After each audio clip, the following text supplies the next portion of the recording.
Texas A&M travels to the Swamp to take on the Florida Gators. They are a 3.5-point favorite going into this matchup, and the fight for survival begins for Billy Napier.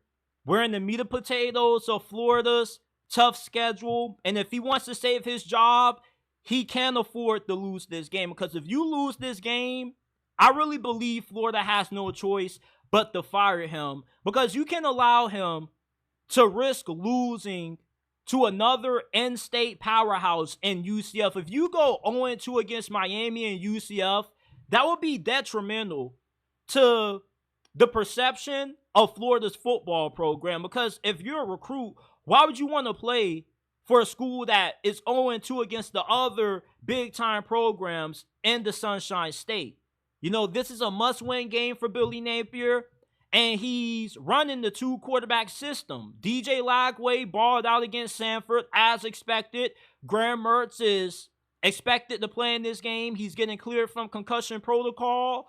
And with you having a 2-QB system, it kind of puts you at a disadvantage and gives you an advantage at the same time. The disadvantage is when you're rotating in two quarterbacks, it's hard for either one of them to get into a rhythm, because when you're a quarterback, sometimes you don't end up starting off hot right away. Sometimes it takes you a couple of drives to get heated up. And it's hard to get a good chemistry and a good feel for your teammates when you're getting swapped in and out of the lineup every possession. But the benefit is that for Texas A&M, it's hard to game plan for two different quarterbacks, because both of these guys have different skill sets. Graham Mertz is a more accurate passer and between the numbers, but DJ Lagway is more athletic, and Florida has more big play potential with him in that quarterback. And also, he's a bigger factor on the ground than what you get with Graham Mertz. So it makes it hard to game plan for, because you don't really know what to expect from either one of these guys, and it kind of helps out Billy Napier in terms of his play calling, which has been heavily scrutinized, because with you having two different quarterbacks, you can find ways to get creative with both of these guys and try to call plays to the benefit of what these two dudes do best. And for DJ Lagway right now, I feel like he's really good as a runner, but he's also pretty good when you can utilize him on play action once you get the ground game going. For Graham Mertz, he's a rhythmatic passer. He's pretty accurate when he can get the ball out fast, has a little bit of protection up front. He can do some nice things. And Florida does have some really good wide receivers and running backs. I think Florida's skill position on offense is better than what Texas A&M has on wide receiver and at running back. And Florida's offensive line has a very tough task going up against a very scary and formidable Texas A&M front. We saw how much carnage that this Texas A&M defensive line was dealing out to Notre Dame's offensive line.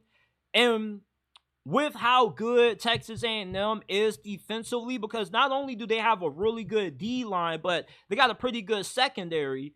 For a guy like DJ Lagway, you're not playing against Sanford. You're going up against a faster, more aggressive and physical defense. So how is he going to adjust to the speed that he's going to see from this A&M defense compared to the speed of Sanford's defense? It is going to be a little bit of an adjustment period for him. And another thing that Florida has that concerns me is their third down offense is the worst in college football. And I'm not saying that as an opinion. That's a fact. They are 128th in the nation and third down conversion percentage. They only convert on third downs 11.11% of the time. That's awful. And it's hard to win a lot of games when you can't sustain drives offensively, because when you get in these third down situations, these extend the drives. And when you consistently get shut down on third down, unless you're on the side of the field when you're able to go for it, you put your defense on the field for way more plays than what they need to be, and they get worn out and tired out a lot faster.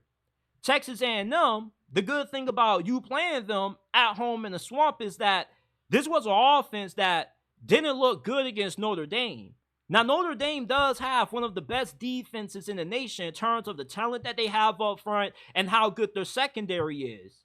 But at the same time, you know, a lot is to be made of Connor Wigman right now. Because I thought this dude was going to be a really good quarterback. I was not expecting him to look as bad as what he did against Notre Dame. Now, I get that he was coming off an injury last year. Maybe he was a little bit rusty. Well, we're going to see just how truly good Connor Wigman is in this game. And for Florida, if your defense truly has taken that next step in the second season under defensive coordinator Austin Armstrong, Connor Wigman should look as bad as what he did against Notre Dame. Now, maybe he plays a little bit better, but maybe you have the opportunities to come away with a couple of key interceptions that could flip this game in your direction. And also, you got a defensive line that is going up against a questionable Texas A&M offensive line. One of the biggest concerns about Texas A&M going into this season was how productive the big boys up front were going to be at opening up holes in the run lane and pass protection.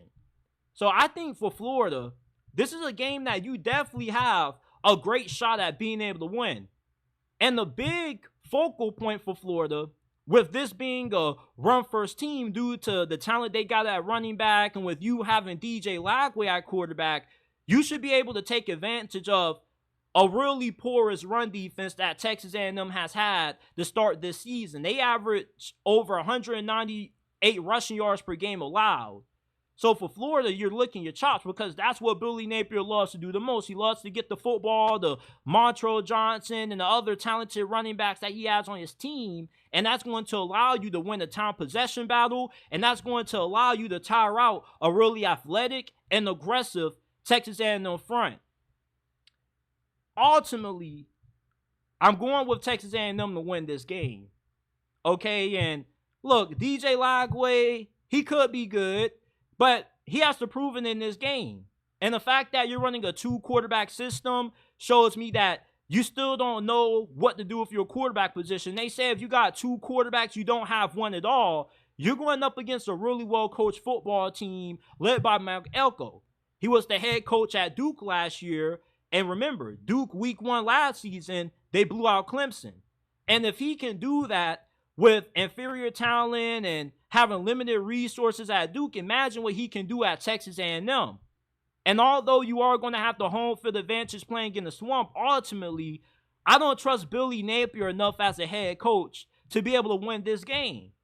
Although I do feel that Florida has the slightly more talented team in this game, they're at a disadvantage with their coaching staff. Any game you go into, you're always going to be at a disadvantage when Billy Napier, aka Sunbelt Billy, is your head coach.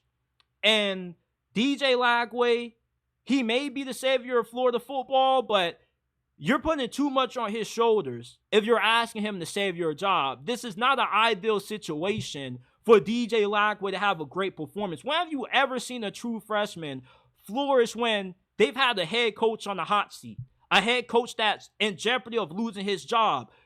The true freshman quarterbacks that play well are the ones that got stability. They got a coaching staff that they know is going to be there for a while, and a coaching staff that is trustworthy enough where they can put that true freshman in the proper situations to succeed, i.e. Dylan Raiola right now with Nebraska and Matt Rule. You can't say the same for Billy Napier. DJ Lagway, as talented as what he is, the play calling gets called out every single week. So how can we trust Billy Napier in this game if he does utilize DJ Lagway a lot to call plays to help maximize what Lagway does best? Can't trust that. So I'm going to take Texas A&M to win. 27-17 is the final score that I have for this game. I'm taking the Aggies on the road in the swamp.